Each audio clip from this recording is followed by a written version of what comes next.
Sir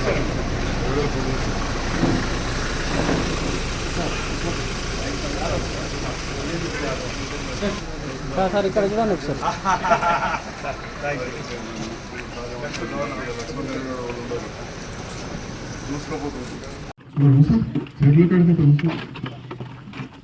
క్రీడాంగణులకు, యువతకు, పాత్రికేయ మిత్రులకు, అధికారులకు అందరికీ నమస్కారం.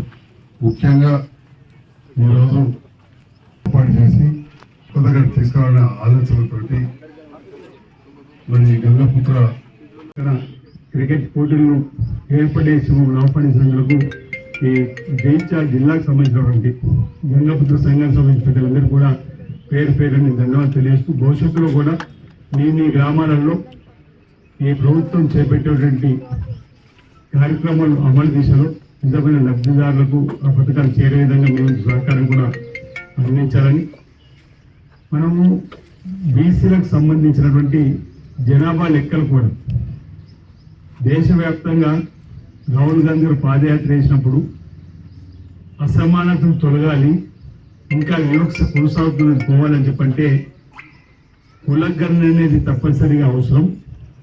దేశవ్యాప్తంగా కులగణన డిమాండ్ చేస్తుందని చెప్పిన మాట చెప్పినప్పుడు ఈ రాష్ట్రంలో స్వతహాగా బీసీ బిడ్డ కాకున్నప్పటికీ రేవంత్ రెడ్డి గారు కులగణనకు ఇంచుమించు 50 రోజుల మొదటి దశలో 97,000 మంది ఎన్యుమరేటర్లు, రెండవ దశలో 10 రోజుల నుంచి 70,000 మంది ఆపరేటర్ తోటి కులగణన చేసిన సందర్భంలో 56.36% మన బీసీ లెక్క తేలింది. ఇప్పటివరకు ఎప్పుడు కూడా లెక్క పక్కన లేని సందర్భం.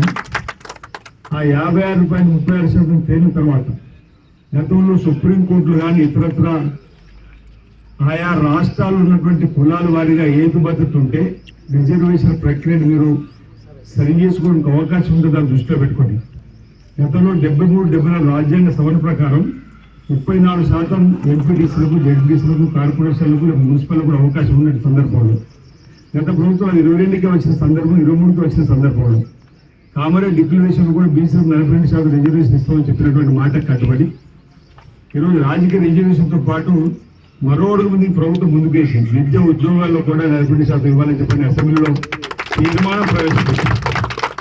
ఈరోజు మా బిల్లును ఆమోదింప చేసుకున్న సందర్భంలో భవిష్యత్తులో ఈ రోజు మనకు ఈ తరం ఉన్నప్పుడు మనకు దాని యొక్క లబ్ధి కనిపించకపోతున్న భవిష్యత్ తరాల్లో చాలా మంది బీసీలో ఉన్నటువంటి పేద పిల్లలకు ఉన్నతమైన చదువులు చదువుకోవడానికి, ఉన్నతమైన ఉద్యోగాలు రావడానికి చక్కటి మెరుగైన అవకాశాలు వచ్చేటువంటి కార్యక్రమం కూడా మహిళలకు సంబంధించినటువంటి వారికి ఈరోజు ఈ ప్రభుత్వం రేవంత్ రెడ్డి గారు సర్కార్ బీసీ సంక్షేమ పొన్న ప్రోగ్రాం బిల్లు ప్రవేశపెట్టడం, దాన్ని బలపరిచే అవకాశం సాటి బీసీ బిడ్డ నాకు అవకాశం రావడం, ఇది జన్మలో నేను కూడా మర్చిపోలేని అంశాలు కూడా చెప్పడం జరిగింది.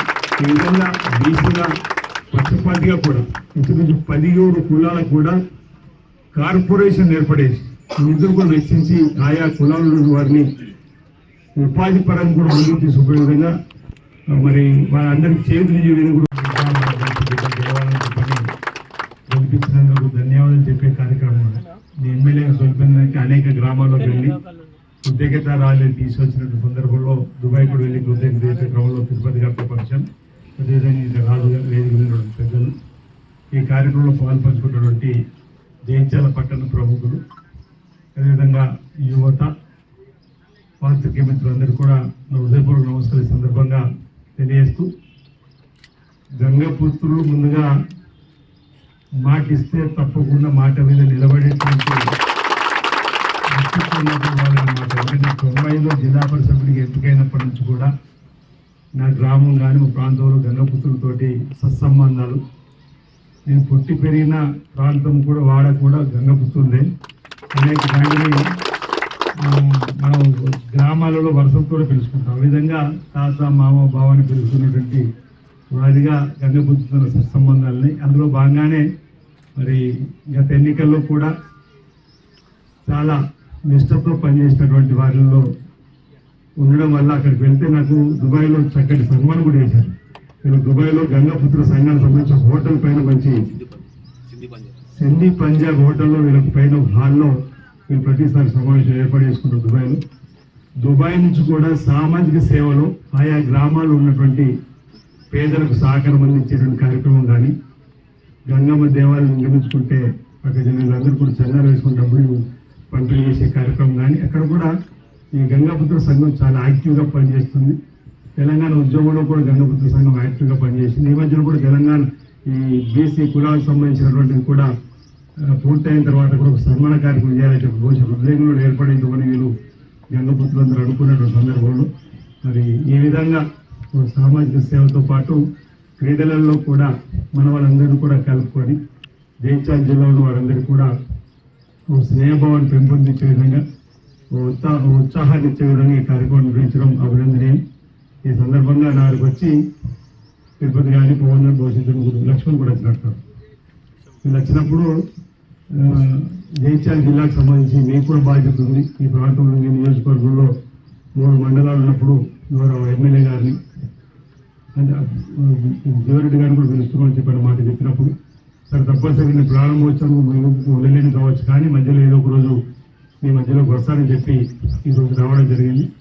ఈరోజు గ్రామీణ క్రీడలు మనకు కబడ్డీ, ఖోఖో, వాలీబాల్ లాంటివి గతంలో మల్ల యుద్ధం, విలువిద్య లాంటివి ఆ తర్వాత కాలంలో మారుతున్నటువంటి కాలం కనుగొని ప్రపంచంలో ఈరోజు ఆధునిక క్రీడ క్రికెట్కు ఎక్కువ ఉండడం, అలాంటి క్రీడను ఇక్కడ ఎంపిక చేసుకొని దీనివల్ల అంటే మనకు మానసిక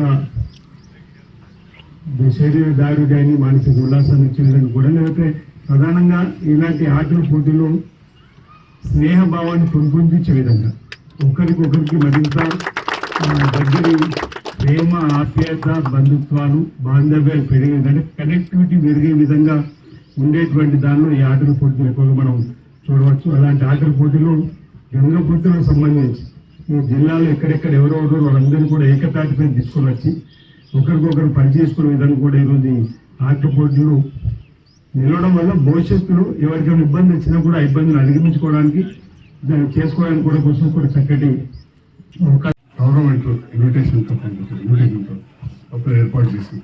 చాలా సంతోషం. మరి మన దేశమే వివిధ మతాలు, వివిధ కులాలు, భాషలు, దాంట్లో కులాలు కూడా అన్నీ ఉన్నాయి, సంస్కృతులు. మనము ఏది ఏమన్నా అందరం భారతీయులు. ఏ కులం వారున్నా ఖచ్చితంగా వారి కులం పైన స్వాభిమానం పెంచుకుంటూ ఎదుటివారిని ద్వేషించకపోతుందా ఎవరి వాళ్ళు సంఘటితం చేసుకోవాల్సి వస్తుంటారు. దాంట్లో భాగంగా ఈరోజు మా గంగపుత్ర యువత ఈ కార్యక్రమాన్ని ఏర్పాటు చేశారు. మొన్న కూడా రావడం జరిగింది. నేను మా మాజీ చైర్మన్లు, కౌన్సిలర్స్ అందరూ కూడా. ఈరోజు మిత్రులు మన జిల్లాలో కూడా వారికి 3 మండలాలు ఉంటాయి వేములవాడకు సంబంధించి. వారికి ఈ ప్రాంత ప్రజలతో కూడా గతంలో కూడా ఆసీనకు వేములవాడ గతంలో కూడా చాలా సత్సంబంధాలు ఈ ప్రాంతంతో. మొన్న ఇప్పుడు చెప్తున్న వారి అమ్మగారు కూడా మన జైత్యాల జాబితా పొడిచినప్పుడు అక్కడికి వస్తుంటామని చెప్పి అది వారి నాడు కార్యక్రమం చిన్నది పెద్దదని కాదు, దాని ప్రాముఖ్యతను బట్టి ఉంటుంది. మంచి కార్యక్రమాన్ని పెట్టారు. అలాంటి కార్యక్రమాన్ని గుర్తించి వారు వచ్చినందుకు జైత్యాల శాసనసభ్యులుగా సీనియర్ నాయకులు, తెలంగాణ శాసనసభ్యులైన ప్రభుత్వానికి వారికి మరొకసారి నేను హృదయపూర్వక ధన్యవాదాలు జైత్యాల వారికి స్వాగతం తెలియజేస్తూ వారి ప్రసంగం